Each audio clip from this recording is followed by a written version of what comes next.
Cool. Okay, so listen, very happy to have you on the KB Talk Show today. I'm a big advocate for black women doing well, succeeding, whether it be in motherhood, whether it be in skills, business, making that money, and happy to speak on it. So I'm really grateful for you coming on the show today. Thank you. Yeah, it's really good having you here. But look, I'm doing all the talking. I'm going to let you intro and say who you are, what you're about. Cool. So I'm Taylor. People know me as Yasmin. I currently work in tech, mostly sitting on the cloud architecture and the AI front. I've been in the game for about 10 to 12 years now. And I guess as I've grown along in my career, I've also shared transparency over how I got into tech, the socioeconomic barriers that I somewhat faced, and most importantly, kind of like how to build generational wealth based on the salaries that you can get. So it's a whole lot of different intersections of what I kind of like talk about. So I'm proper excited to come here today. That's good. You got a lot to say. Yeah, a lot to say. how much money are we talking about here? I mean, like I've always been very transparent over like my career in tech and salary. So I would say 6 figures. Yeah. Because in the UK, we don't really like to talk about salary. I found like in America, it's a bit more open, even in the workplace. Yeah. So working in tech, 6 figures. Yeah. That's fantastic. And what's your personal life like then? You have kids or you haven't arrived? Oh, so you have children? Yes. Well, how many kids do you have? So I have 2 kids. Beautiful. Just gave birth 3 months ago.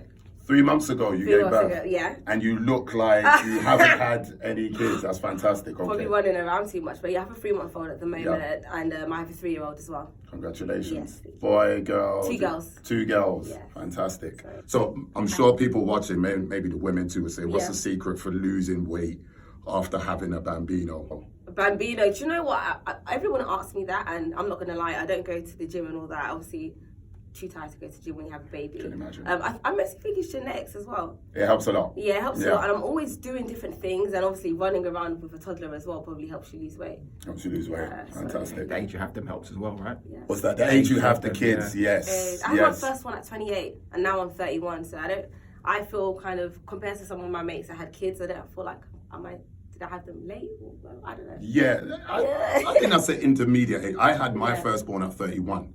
Okay. So I think it's good. Yeah. I think it's good. What do you think is the challenge then having kids at that age? Did you find it challenging, or are you happy that you had them at this age now? So like I said, I had my first daughter at 28. I'm happy I had her at 28. But people do ask me, like as somebody who obviously works in tech and is quite successful, if you could go back in time, would you still have your kids the same age? And it's a very different question for me, also because a part of me has always been taught, so I'm Ghanaian, parents are married, get married, have your kids. And, wait a minute, if I say, so you're Ghanaian, so if I say to you, well, who's saying? Yeah. Hey, I'm trying, I'm like, oh, did I say it properly? Small. So had my daughter at 28, married and everything, had a good salary, but I was raised in a working class environment. So if I could look back, 28 is a good age, and I had everything ticked off, married, good salary, but I feel like there's a certain level of trauma that's associated to coming from a working class environment, and I made 6 figures at the age of 27. Right. And as my dad would say, I'm happy that my granddaughter's here, but as soon as you touched on money, you just went and had a baby. I wish I kind of enjoyed the fruit of my labor a bit more. Yeah. So being young, 27, 28, having the money to have the freedom, the money and the freedom. Obviously, becoming a parent, especially 2 young girls. Yeah, a lot of your free time is caring for them. Yeah. So, what would you define as freedom? I would say having the ability to enjoy the fruits of my labor. Traveling more. Traveling, so like even like working in tech, having the ability to work remote. If I didn't have kids, I'd probably be working on a beach in Bali, or maybe being somewhat of a digital nomad. Yeah. And when I got into tech, I been working in tech since 18, and I actually said my mum was a housewife, and what I really benefited of that was the comfort of going to school, having her take me to school, and coming back to my mummy.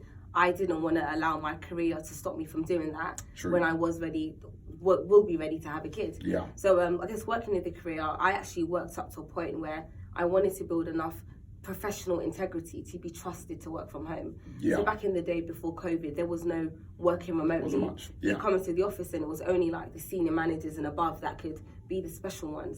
So to work from home. Yeah. So apart from being technical, I also geared my career towards being more on the sales front, because it was the salespeople that were traveling to client site and that were working remotely. That's right. So by the time I got pregnant, I made my first 6 figures at 27, got pregnant about 4 months after. And when I had the baby, I had the ability to work remotely anyway because of COVID. Right. So it all kind of worked out. But I will say though, Yasmin, if you're earning, 6 figures and you're 27, have babies, because you're nice now. You know, what I will say, and I love what you said, because I think what you're showing is you have integrity as a mother and also to the company, the business, the work you do. So you don't want any to encroach on the other. Yes. So when I'm a mum, I can fully be a mum and be there when my kid comes home, take her to school, and then working, I can work. So that's why you wanted that compartmentalization. Which is interesting. But what I will say to you is this. Number one, I'm 44. Yeah. Right? I know. I'm almost half a century. Yes. Half a century. Can you imagine? But thank you. No, what I will say is, I believe life begins at 40. Oh. It does begin at 30 as well, but at 40, if you look after yourself, you're still young. And what you'll find, your kids will be about 10, 11, thereabouts. You would then they will have their independency, which would then mean you can still then, maybe not work on a beach in Bali, but you will have a lot more freedom. You will still be relatively young with the money, maturity, and you will know yourself even better. Yeah. If you had your children later, I think you will find different kind of difficulties. Yeah, okay. Do you know what I mean? Yeah. You could be 47 and your child is 11 because you had them at 37. Yeah. And that might be a bit more difficult. I also do love the fact that I will say that if you're in your late 30s and you have kids, the benefit there is you and your spouse then have an understanding of each other. Yes, yeah. There's maturity in your relationship. Yeah. So you can balance the working life and having kids. Exactly, yeah. Swings and roundabouts. Yeah, it's funny you mentioned that, because I've been working since 18, and I think, working since 18 and juggling it with uni, graduating, making 6 figures at 27, by the time I got to 27, I was about 8 to 9 years of corporate experience. Sure. But corporate experience and working with older people, you are exposed to different things. And I believe one of the mistakes or assumptions I made is that the amount of money that you make is aligned or related to your level of maturity, but you're still 27. Do you get what I mean? So there was still so much of an adult that I have to grow, and that's fine. So I think if I could go back in time, I'm happy, like you said, I had the kids at that age, but I do believe that maybe in accordance to culture, and obviously coming from a Christian background, being 27, married, and having a kid, and approaching 30, there was some sort of doom existential crisis of, you're going to be 30. Then when you get there, you're like, right, I could have had her now. Yes, I was so young then. I found it different. I don't know about you, Reg, but I found my parents wanted me, it was basically go college, go uni, find somebody, fall in love. It's a step process. It was a step process, get a house. And if you follow the process, Reg, I found that you're then, by 30, you would have done what you've done. I kind of feel like you're flowing. Is the blueprint from a parent, from a Christian African home. Interesting. So do you think having kids has matured you? Oh, definitely. Yeah. I have to think before I speak. And being somebody that's so, excitable, just because now especially living in woke culture, you have to, and being professional, you have to think what you speak. So big time, especially nowadays. Yeah, 100%. Politically correct. So I got a question here. As a black woman, what has been your 3 biggest challenges? So I want to break it down into love, business, and motherhood. Yeah. What would you say have been your biggest challenges? Okay, so I'll start with business or / corporate. People mostly talk about being a black person in corporate and the level of racism you faced. But I think maybe there was an aspect of me that I would say I definitely faced racism, but because I had started my career so early, and back in the day, circa 2012, there was no diversity inclusion initiatives. I've been able to kind of rise in my career because I don't believe in subscribing to the victimhood per se of racism. True. And also, there were so many other things apart from racism that I faced. So if I go to a work environment, do they not like me because I'm black? Or is it because I'm young? Or is it because I'm from a working class environment? There were so many intersections that I couldn't face, so I had no choice but to just power through. Yes. But I also would say that I had the resilience to do that because I was still young and I had many distractions. I can go to work from 9 to 5 and maybe be treated differently because I'm the only black woman and person of a certain class. But then after work, I have enough energy to rave. You know what I mean? So I think going through your career at a stage where you're still quite young, even though I was facing different levels of intersection in my career, I always had distractions. That's right. So I do have a certain level of resilience that I have built because of that. But if I had started my career now with the life challenges of being married and being a mum, I don't know if I would have had that same resilience to go to work and having to face sexism and then come home and having to face X, Y, and Z. Exactly. So I'm just interested, on the DEI point. So you're saying that you managed to navigate the corporate space without DEI support. Yeah. So do you feel that it's something that we didn't need anyway, or do you feel that it's something that we should have so that there can be more people like you? I definitely believe it's something that we should have, but I also would say that it was taking accountability. So yes, I'm black. Yes, from a certain aspect, the system is against me as a black woman, but it's more so about, apart from those are things I can't change, but what energy am I surrounding myself with in my personal life, and how could I learn from other people's mistakes and use other people's life experience as a cautionary tale to not fall into the same trap? Absolutely. So a lot of it was accountability. So being black, African, we all hear about, black timing. When I started back in the day, work would start at 9 and finish at 5. I realised that working 9 to 5 is not working 9 to 5. It's starting at a time to be seen by the most important people. Yes. So if I know that my director comes in at 8 a.m, then I'm coming in at 8 a.m. That's right. So in my head, work starts at 9, but I've come in with the director at 8 a.m. We've had a chin wag, we had a coffee. We might even have, gone for a run, if anything. So when I'm at my desk at, 8:45 and I log in at 9, you've done your job. You've done, it's all about managing perceptions. And creating relationships. So I was very aware of the perceptions that were against me, and I thought to kind of I manage those. Yes. If you think black people are lazy and late, I'm coming in at 8 a.m. Yes. Yeah. But it's harder then. Yeah, it's definitely harder.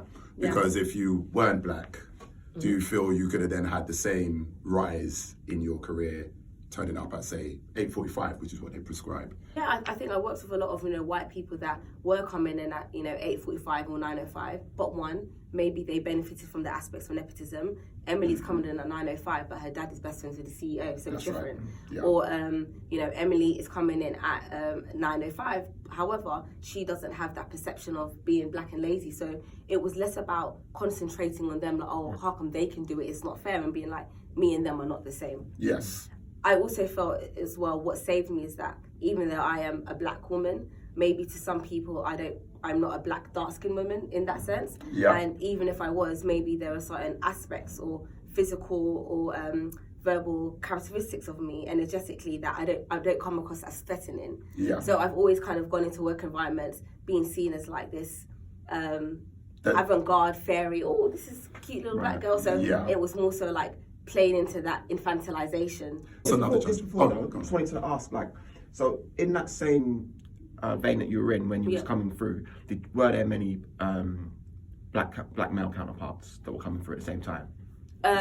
So I noticed that the black male counterparts I had that maybe had done as well as me, but maybe were a bit older, were Caribbean, because I think Caribbean people have somewhat mastered the art of assimilation to a certain extent. Saw some African people that maybe came from Nigeria and came over, but they were always capped at a certain level. So I did see some kind of black people, but there wasn't many.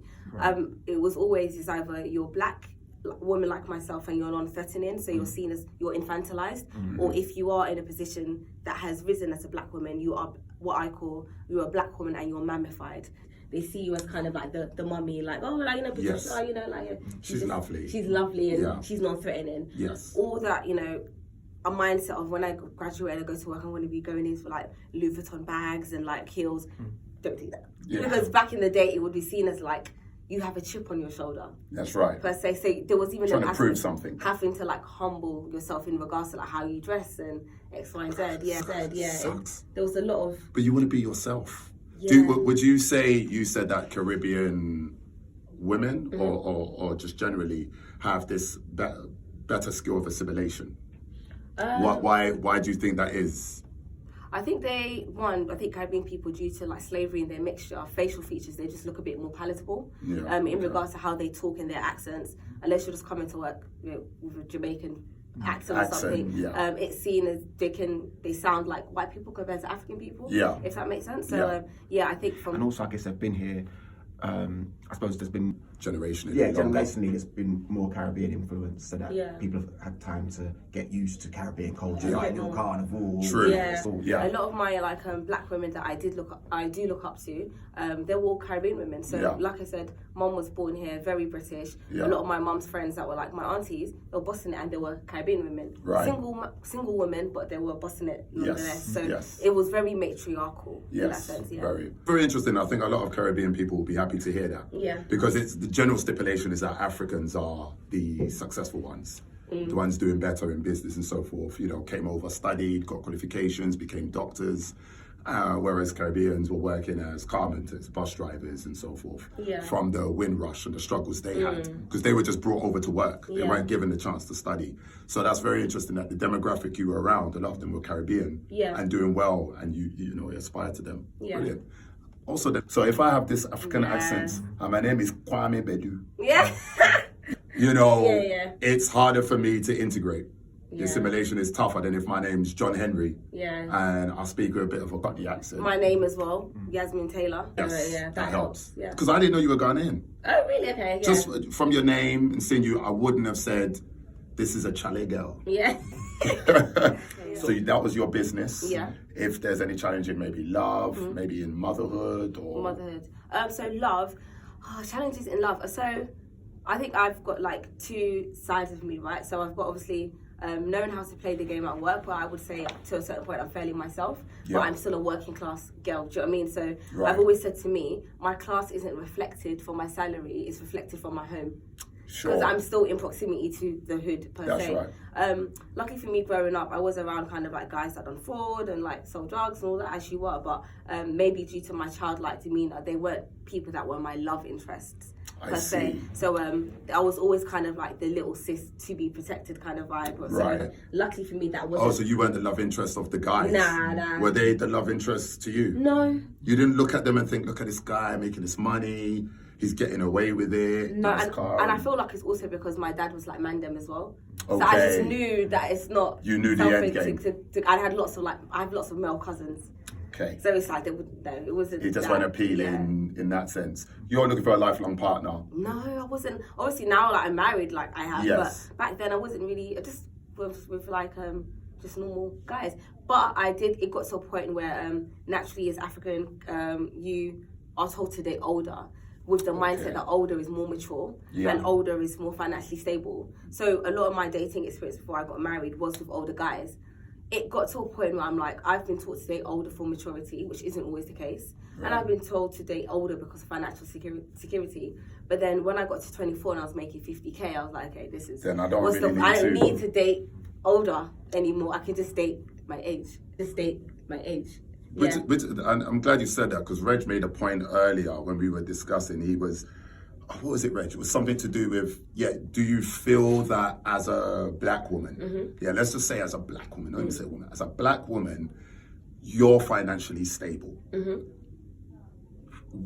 How does that affect you in a relationship? Does it make it easy or perhaps too easy to say, do you know what, I'm good on my own, I can step? Because we're seeing this high rise in relationships going south. And do you think having a lot of money basically makes it easier? So for me, when it came to like my journey in like making six figures or even just being financially secure, when I met my husband and I was dating, I was 25. So I just about missed the cusp of having to internet date or this red pill agenda of like high value man and low value man. It was just, I go to work, I happen to make this money, but I'm still a woman that needs to attract a man, and I would attract a man on that basis. Right. Not on a financial status. It just wasn't. But on your merit as being a wife. A woman, and I also feel like, because even though I was making money and I'm still young, there was more of a grace to want to grow with someone.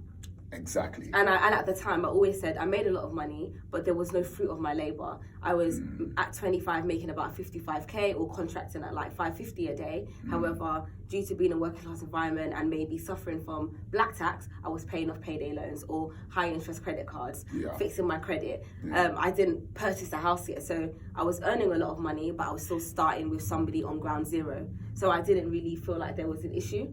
I also was like, I've come from a place where I've seen a lot of women that, regardless of whether they're married or not, when a child comes into play, there was a certain level of coercive servitude they had to have to their baby fathers just to get money. In the present day, so you're finding this with Not current... now, but back then. And yeah. I never wanted to do that. I've been the kind of person having to like follow friends or like family members to like the job seeker place to get job seekers allowance or just lots of things and benefits. And I never wanted to be tied to this relationship because of lack of finances, especially with kids.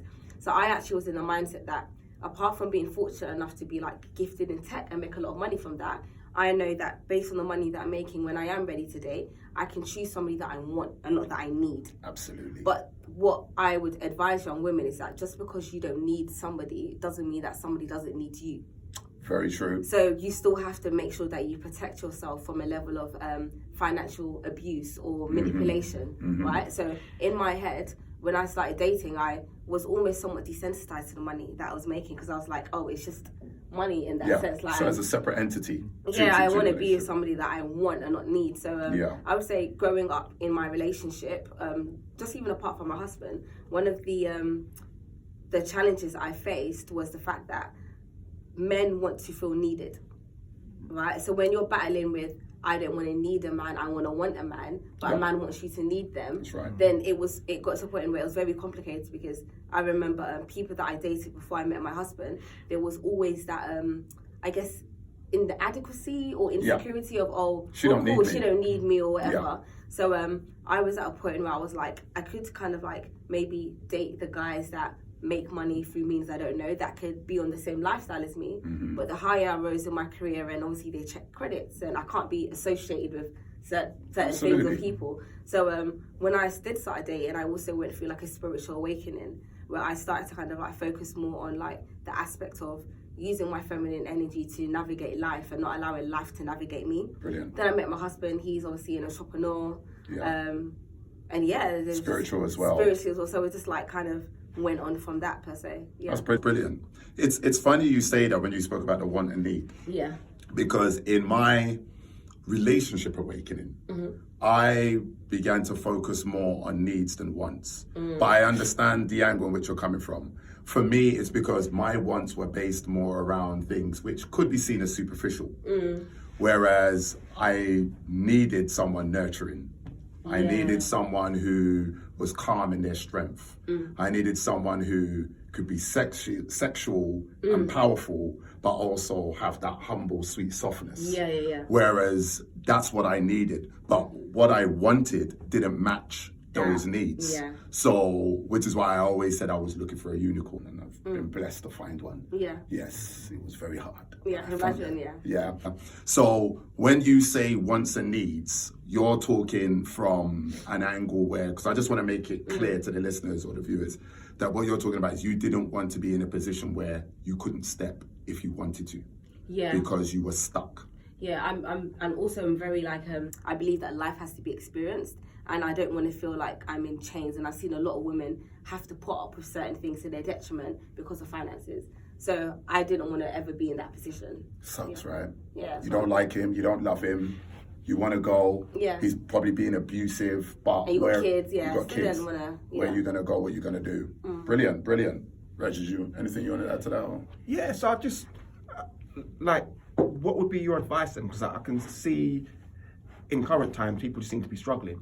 So if you are a woman who's doing well for herself, but yet there are men out there who want to be needed, how do you communicate where they fit into the scope of things? Like, how can you as a woman communicate to a man, I don't need you financially, but this is where, this is why I want you? Yeah, oh God, that's such a good question, I feel like it's really hard, because if you had asked me that 5 years ago, or I was the same age 5 years ago, I think the issue is social media, and there are so many steps to take and things to do when it comes to dating, you know. And so if I were to give anybody advice, I would say money is superficial, regardless of whether you're rich or you're poor, we all have the same grave. I would really say, if you want to build a life partnership with someone, focus on the fruits of their spirits. And I say that because people will say, you know, as a woman, go for a high value man. But the concept to me of high value isn't rooted in how much somebody earns. It's about their spirit. I've met men who have been on 6 figures to a mil, but maybe they're not generous. Yes. But then I've met men who maybe work as Uber drivers that will give me their last. Yeah. So it's like, you know, unless you benefit from nepotism or you come from generational wealth, you never know what's going to happen. You need somebody that has the same ethical and moral conduct. So obviously don't be silly. Be aware that, you know, so if I were to be in a new relationship now, if I was single, I'm coming with, I own properties and I've got kids. Right. So the person that I'm with, he either would have to financially be on the same level, not because money is important, but because I also have to protect not being used in that sense. True. But the main thing is be with somebody, seek spiritual and ethical alignment. Okay, so that's brilliant. How would that man then feel he has a place in that? Okay, so I'm coming to you. Yeah. You have children, you have property. I perhaps, let's say I don't have property. Yeah. But I'm working a good job. Yeah. I'm all right. Maybe you've got one property that you live in. Okay, I live in my 1-bed flat. Yeah. You have your 4 or 5 bedroom house, yeah. right? I'm doing okay. Got my nice little car. Coming into a relationship with you, how would you make me as a man then feel like I fit in? Not that you should have to, because I don't want to push this narrative that you've got to make the man feel, yes, but when you mentioned earlier about a man feeling needed, I think is a very valid point. So how would a man, he's got a flat, he's getting good money, he's coming to date you with a 5-bedroom house, you're wealthy, how does he fit in? So I would say, if I could advise anybody wanting to go into a relationship or marriage, is that if I could learn anything from my current marriage, is that marriage is a spiritual and romantic covenant, but it's also a business side as well. Do you know what I mean? Like it's a business side. So in regards to a man wanting to fit in, maybe it's different for me because I have kids, but let's just say hypothetically I didn't. Right. It's about somewhat catering to the ego of him, but also understanding that if he was feeling a level of inadequacy, which is understandable, I've got a 4-bed, he's got a 1-bed, and we have no kids, it's about maybe modeling something where it's like, you've got a 1-bed or a 2-bed, or let's say a 1-bed, and I've got a 4-bed, but where do you live? I've got a 4-bed in the 6th of Kent, you've got a 1-bed in central London, we both work in central London, maybe move in there and I rent out mine. So there's ways to do it. Yeah. So if you have somebody who has the same mindset, you're still young, you never know what's going to happen. Absolutely. I have a 4-bed, he has a 1-bed. You lot take your time, you build together. Whilst you're renting that out and you're saving your money, then maybe he's also saving his money. So it should get to a point where you guys can have enough savings that you can get another property. You don't have to live in that property, but maybe you can get rental income from that property. Yeah. So give yourself 5 to 10 years, depending on how you play your cards. You can be 2 properties up, either sell both of them and get your own 4 beds together. Do you get what I mean? Like there has to be. You can work out a pattern, a process. Yeah. Wouldn't you say though most women in that position wouldn't want to make a 5-10 year plan with the man that's behind them? I tend to hear from women, they want to learn from the man. They want a man that can show them something new. Yeah. Because that's where the attraction comes, Right. I feel like it also depends why he's not in the same position as you. Is he not in the same position as you because he doesn't have hustle, work ethic, or resilience? Or is he not in the same position as you because you just happen to work in a lucrative industry? I know people that have been 10 to 15 years working in marketing and they're earning 90k. They're not idiots, it's just they work in marketing. Yeah. So even in regards to this concept of being behind, just because he may not have a 4-bed house doesn't mean he's behind. He's only behind if spiritually and morally, because he could be behind as in he doesn't have a 4-bed house, but maybe you've saved 5k a year because he knows how to do plumbing. Yeah. Maybe he does things like you want to go on holiday, you never have to touch your purse for a holiday. So men can also do other things, but you can't write off somebody because they don't have the full, from their assets. But I think even coming from that mindset, it takes a certain man that is somewhat away from his societal ego and also is a bit of a nice guy, because the mindset I have could also be taken for naivety. Yeah. Because that's how you can also fall into the vortex of maybe he's dating you with a mindset of she can put me on, but you're not his dream girl. So it's it's quite hard It's to techie. manage. Yeah, it's techie. Pun intended. Techie, yeah.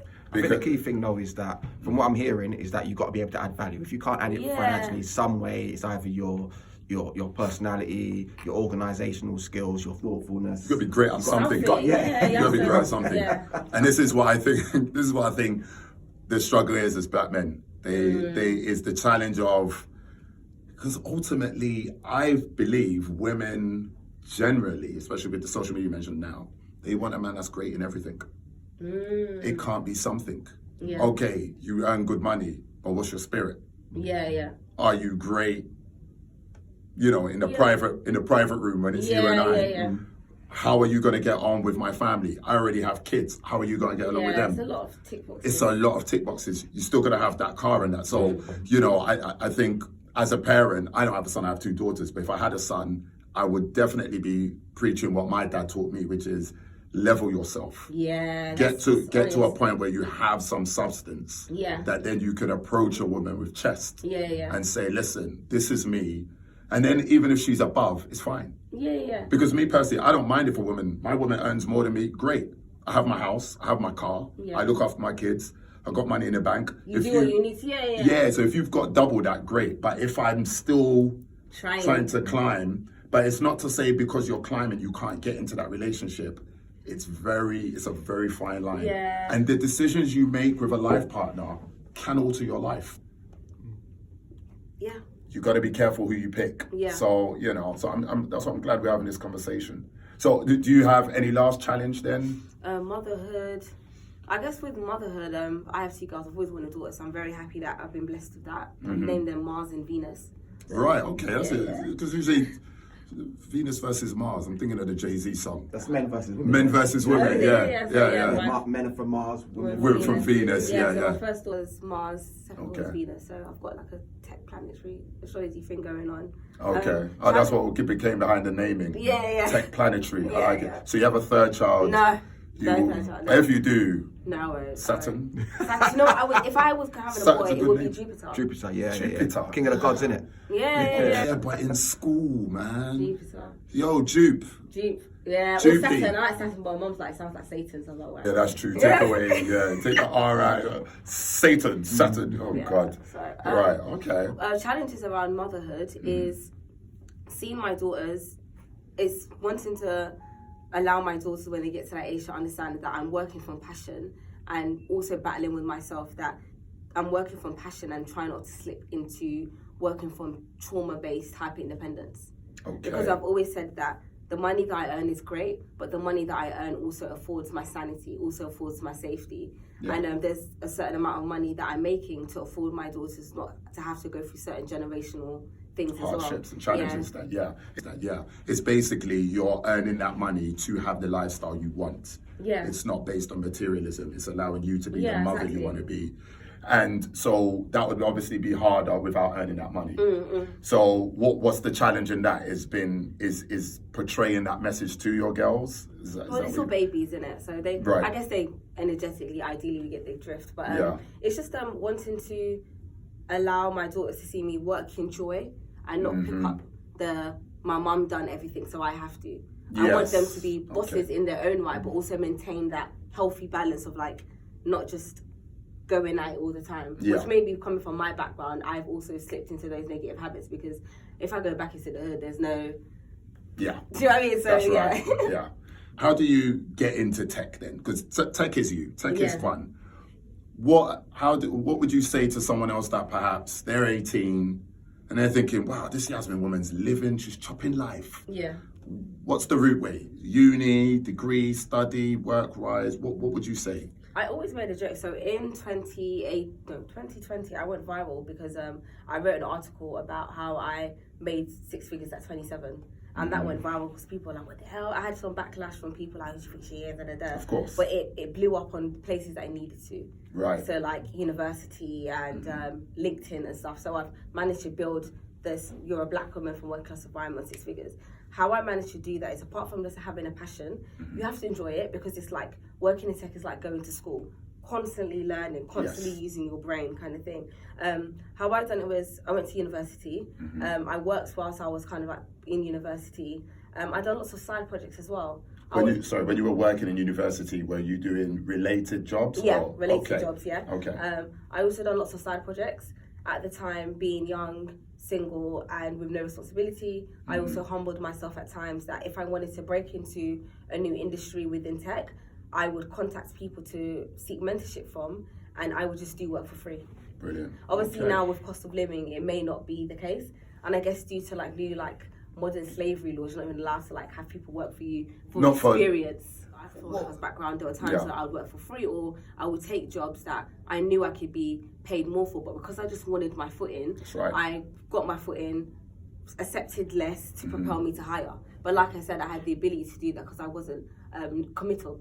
I wasn't committed to everything. Yes. Now I think it's a bit more different where Gen Z, they know their worth. Their worth. Yeah, that's right. Do you know what I mean? Why should I work for free? Yeah, they want to go to the Shard and for a first date to that. So. Listen, from early they want to chop life. So from uni, what was the transition getting to work? Did you just jump online, do application forms, and with your experience from doing internships? It was not online. I'm talking about it was obviously using Google and that. So I was like one of the first people, not in the world, but I jumped on LinkedIn from like 18. So what I would do is my favorite app. In university, you have like summer holidays that are long from 3 to 6 months. So maybe you will have your last exam like in May and then come back end of September. Yeah. In that time, I would work. So what I would do is that I've had LinkedIn and I went very old school that I would cheekily go on the internet or the library. I'll ring numbers, apply for jobs. I'll send my CV, get an automated response back, email them or ring them and say, hey, I don't know if you've seen my CV. Oh, no, we haven't. Let me look you up now. Have a chat with them, get my foot in the door, get an interview. That's how I have the job. So after a while, what I did is that after adding these recruiters or work people on LinkedIn, I would download the CSV file. So whenever I need to do new contracts, I'll kind of just like rotate through that. So I kind of went binary with it. Yeah. There were times when I would get a tech job and I'll be in that contract for maybe like 3 months. And then when I graduated, if that 3-month contract was finished, and because I moved out after uni, I needed money to pay rent, I also had recruiters that would plug me for like temping jobs to do like receptionist. And then I'll go to the IT department like, hey, I know how to do this. Like it was very busy. Yeah, it sounds like you've had a strategy though. So was it like what I'm trying to understand is where did that come from? Like how did you know? Because a lot of people or young people go to university and they don't really have, they're kind of just fumbling around. Yeah. Whereas seems like you had a clear strategy. I think my strategy came from like even saying that I come from a working class environment. My dad is a very smart man. He, I guess top of the class as they said, but he really was top of the class. So I was like learning like algebra from like 7 years old. Okay. And, so what did he do? My dad is a chef and a cook. Right, okay, yeah. Right, okay. So he used to work as like waitressing at TGI Fridays and stuff. So my dad always kind of like had a vision and he would take me to like museums.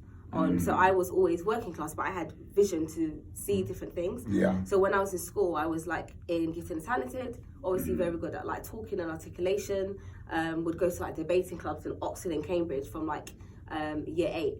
Okay. And then I got like a month experience to work for like one of the big 4 consultancies. So even though I'm working class, I always was like able to kind of like see the other life. That's right. Right. So by the time I graduated and I was working, seeing the other life, and also coming from a background where my mum was very spiritual, there's times when like me and my mum would just walk around Selfridges just being in that ambience. Right. So there's times when I would just, in my adult life, after work, I'm like, let me just go and walk around Canary Wharf. Yeah. Let me just. There was a lot of visualization, spiritual affirmation and that involved. Yeah. So essentially, parenting. Yeah. Oh yeah, definitely. Big time parenting led you that way. I do think it's the solution to everything.